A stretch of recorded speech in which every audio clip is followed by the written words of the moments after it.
Nation, I am excited to be with you, and let's just jump right in because hopefully you'll have things that you want to talk about afterwards. So when I was a college student studying theater, I spent a summer in the Catskills of upstate New York studying Shakespeare. And every morning, the group of us would gather for 45 minutes of deep breathing exercises. It was meditative and grounding and created an expansiveness in our bodies and in our minds to get us ready for an intense day of study. In and out. And feel free to join me if you'd like. In and out. When my son was born 18 months later, the nurses marveled at my ability to take a deep breath. And I told them that it was my theater degree being put to good practical use. In and out. In and out. While I was a grand champion breather, nothing else about that unplanned pregnancy made me feel like a success. Finding myself pregnant at 22 with a theater degree, no partner, and very few job opportunities utterly derailed my dream of movie stardom. The stress and pressure of that first catastrophic failure weighed me down in ways I'm still working to unravel more than 26 years later.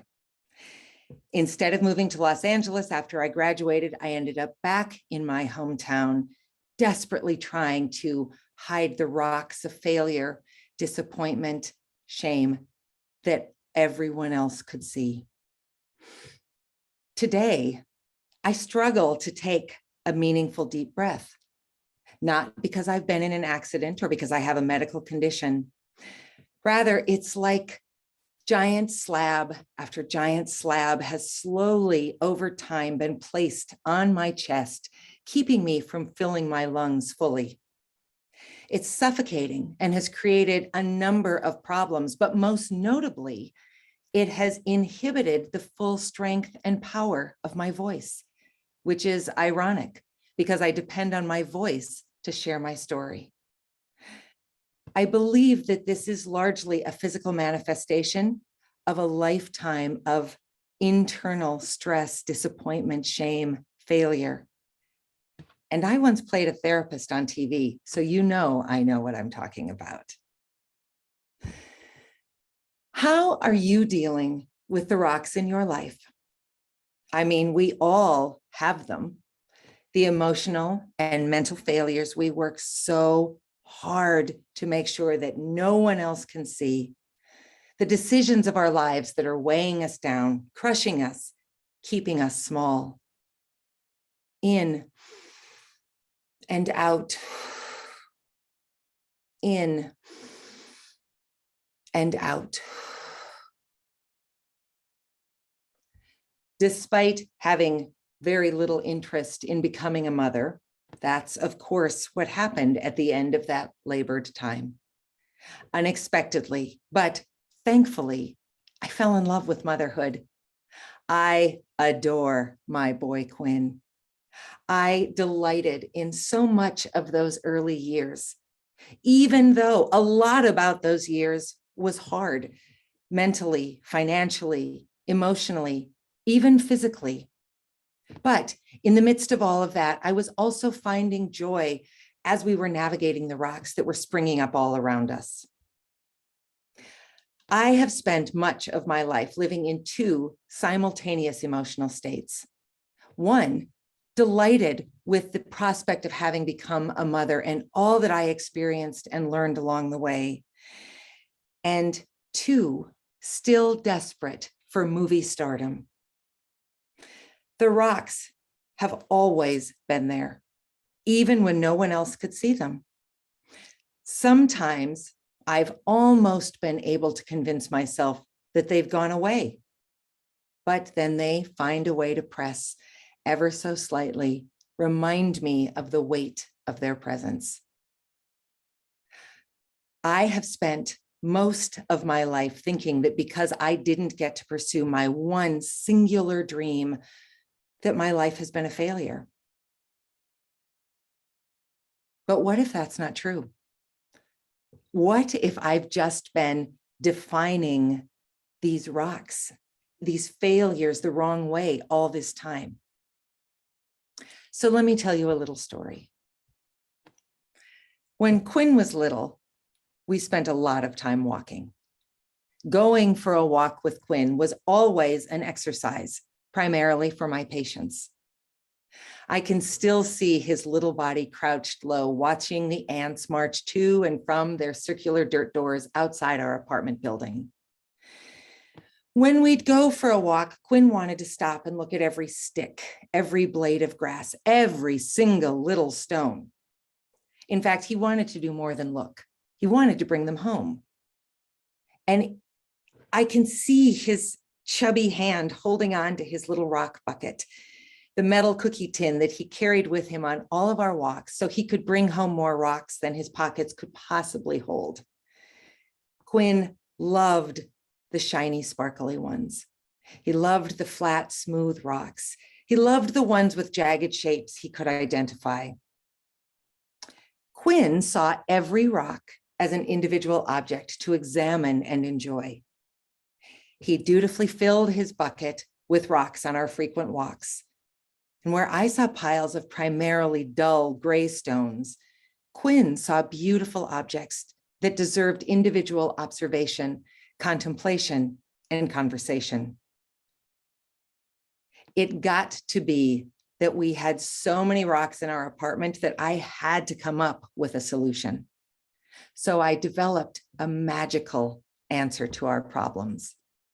I would say to Quinn, we're going for a walk and you need to gather up a bucket of rocks to take to Rock Cemetery, which was the landscaping around a federal building not too far from our apartment.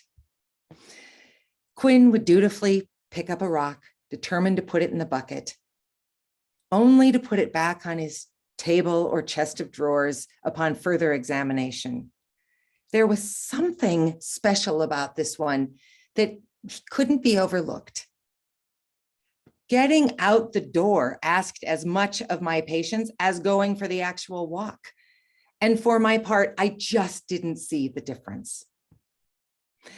We'd finally get to Rock Cemetery. And once there, Quinn would take the rocks out one by one. He would talk to them lovingly. He would find the perfect place for their eternal resting spot. He would set them down, and in the process, he would find another rock, pick it up and say, "Mom, look, it's..." And he would tell me some extraordinary detail that reminded him that this rock had too once been his. Well, that's quite a different way to think about rocks. What if I had thought about all the disappointments, the hard lessons, the insecurities, the professional setbacks, the failures, and more, the way that Quinn thought about his beloved rocks? What if each of the stones I was working so hard to bury or ignore was something I picked up, carefully examined to find its special qualities, talked to lovingly, and cherished as a beloved object in my life? What if I had appreciated them for what they've given me, taught me, allowed me to learn both about myself and the world around me along the way? And what if you did that too? Every talk I give, every time I use my voice to name the rocks of shame as experiences that have taught me a powerful lesson or given me an unexpected opportunity versus something that I have allowed to crush me for all these years, I find it's a little bit easier to breathe just a little bit deeper. My shoulders relax, my voice feels less labored, and I am more grounded. Looking back at your failures, disappointments, shame, challenges matters because there are two distinct ways to think about them.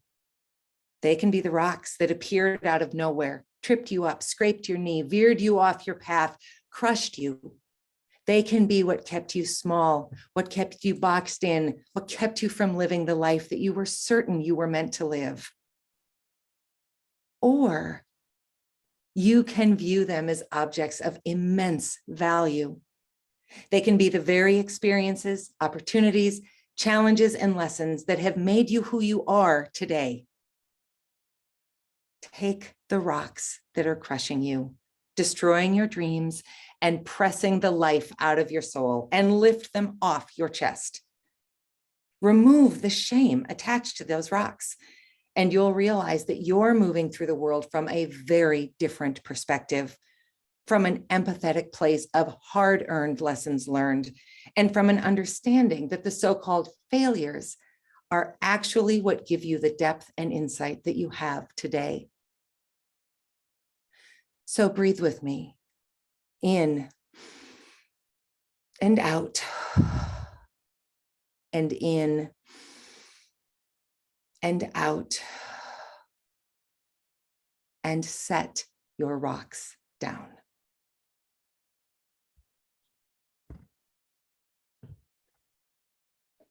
Wow, Dana.